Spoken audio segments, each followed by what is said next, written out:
Yung pandikit nyo po, ano po yan? Sarili kong version.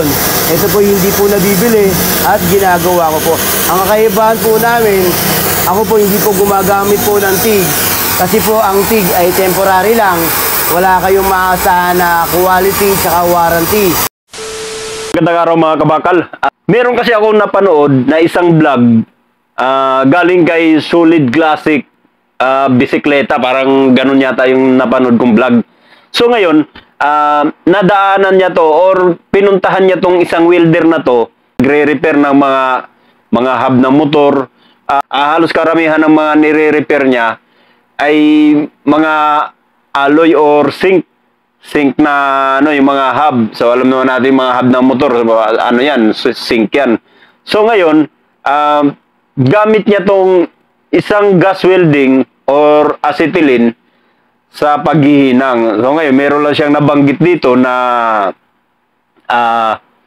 kaya hindi raw siya gumagamit ng TIG dahil wala raw quality ang TIG. Wala pangsamantala lang daw. So medyo natawa lang ako dito at syempre lahat ng mga kabakal natin, lahat ng mga ka-welder natin, maraming nagre-react, maraming nagko-comment. So ito, panoorin natin tong video ni Solid Classic. Yung pandikit nyo po, ano po yan? Sarili kong version. Ito po hindi po nabibili at ginagawa ko po. Ayun. So yung ginagamit niya pa na na filler, pinaka-filleran. So sarili niya raw version 'yon. Siya lang daw gumagawa noon at hindi natin nabibili sa market or sa mga Lazada, mga ganon. Wala raw tayong mabibili ng ganon. Ito, hanga ako dito kay Kuya Kulot. Hanga ako dito pagdating dito kasi syempre sa tagal nating trabaho yan, nagagamay natin halos lahat. Ang ginagawa natin sa araw-araw, magkakaroon tayo ng, ito yung sinasabi niya, yung sariling version. So hindi natin maipagkaila sa kanya yan na sariling version niya. Pero may mga nabasa rin ako na comment na alam daw nila yon na yung kung ano yung binabala niya. Siyempre, opinion niya yun eh. Sariling version niya yun eh. At tuloy natin panoorin. Ako po. Ang kakaibahan po namin, ako po hindi po gumagamit po ng TIG. Kasi po ang TIG ay temporary lang. Wala kayong maasahan na quality at warranty. Oh, tiga lang. Ang TIG daw, temporary lang. Wala tayong maasahan na quality or warranty. Tama ba yung pagkaintindi ko? Ako kasi hindi ako basta-basta gumagawa ng reaction. Kaya lang, ang dami kasing nag-bash sa kanya. At panoorin natin hanggang dulo yung video niya para mas maintindihan natin. Okay? So, sabi niya, ayan. Parating lang po from Baguio City. Yung Baguio? Opo, Baguio City. Nagawa na po yung isa niyan. Nagawa na po yung so, panibago naman po ito. Ano po sira po neto? Actually, ito po yung mga ginagawa po ng mga ibang bansa ng TIG. Pagdating po sa atin, ng katagalan, bumibigay po yung TIG. Ayan, re-repair po ito. Re-repair yun dito. Yung TIG po na pinang-welding nila, babaguhin ko po yan. So, naman pala. Kaya naman pala nasabi niya na ang TIG for temporary lang at wala siyang quality, walang warranty dahil may mga ni-repair na pala siyang ganito. O, tingnan nyo. Ayan, may mga ni-repair na siya. Ayan o. Yung TIG po na pinang-welding nila, ayan. babaguhin ko po yan. May mga ni-repair dyan. So, ito lang kasi, masasabi ko lang, malamang siguro, winilding yun gamit ang TIG. Siguro, mayroong maliit na crack or may maliit na butas na hindi siguro natakpan ng maayos. Kaya siguro, minsan kasi, nadadala din talaga yung customer. Sabihin ng mga customer, kaya nagkaroon ng idea si Kuya Kulot na walang tibay. Kasi siguro, sinabi ng mga customer, naging customer niya na galing sa TIG, pinapa-repair niya, na talagang hindi pulido yung pagkahinang. Pero ang masasabi ko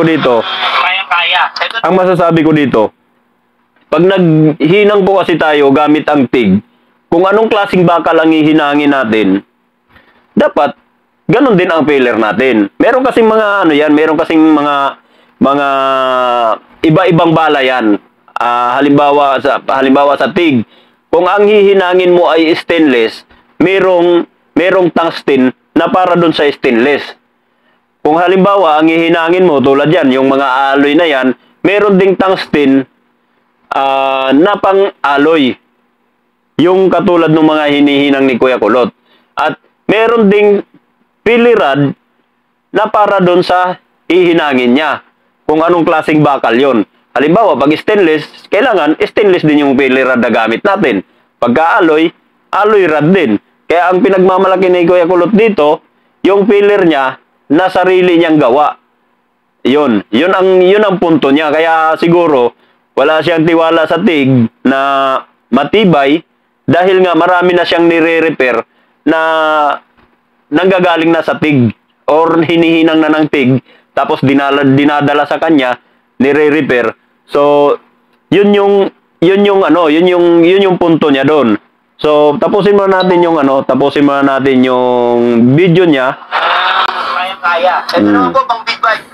Okay. Gusto niyo po magpasadya, nagagawa po din po natin. Oo, di ba napakahusay din talaga nito ni Kuya Kulot. Talagang madiskarte din. Marami po kayong dapat malaman din na aking ginagawa. Nag-iisa lang po ako dito. Ako, saludo ako dito. Teka lang. Iasa sa ating mga... Teka lang, ang sinasabi niya kasi nag-iisa lang daw siya dito sa gawaan. Pero makikita ko yung parang machine shop na kasi to eh. Pero nag-iisa lang daw siya. Para iasa Bakit kaya? sa ating mga trabahador. Oh. At sa mga naman na iuutos, kailangan ma-actionan niyo po na ako lang gumagawa at wala po akong trabahador. Tama yun. Matagal na po akong gumagawa kasi pag trabahador po ang Tama gagawa yun. at gagawa nyo, wala po kayong supisente na maayos, instant, pera kaagad, pero hindi po alam na kung maayos yung ginagawa. Doon lang ako hindi believe. Okay na sana eh. Okay na sana. Sinabi niya na mag-iisa lang siya doon gumagawa kasi ayaw niyang iasa sa trabahador niya yung trabaho. Kasi gusto niya yung gawa na quality. So, doon believe na ako doon. Kaya lang, ang sinasabi niya kasi dito na yung iba kasing trabahador tira lang ng tira, banat lang ng banat. Ang hinahabol lang ay magkapera or kumita. So, medyo alanganin ako doon sa sinasabi niyang yun. Kasi, syempre, kahit sabihin natin siya, may sarili na siyang gawaan na ganyan, dumaan din naman siya sa nangamuhan, di ba? So, ibig sabihin, parang ako, tulad ko, dati rin akong may amo, dati rin akong nangamuhan. Actually, ako sa shop, mag-isa lang din ako gumagawa. Kasi alam niyo kung bakit. Wala kasi tayong project ngayon. Pero kung may project tayo, marami din tayong tao. At syempre ako, may tiwala din ako sa tao ko. Pero pagdating sa mga masisila na trabaho na hindi ko pwedeng ipagkatiwala sa kanila, ako mismo ang gagawa. Pero hindi ibig sabihin nun na wala akong tiwala sa kanila dahil tira lang ng tira, banat lang ng banat.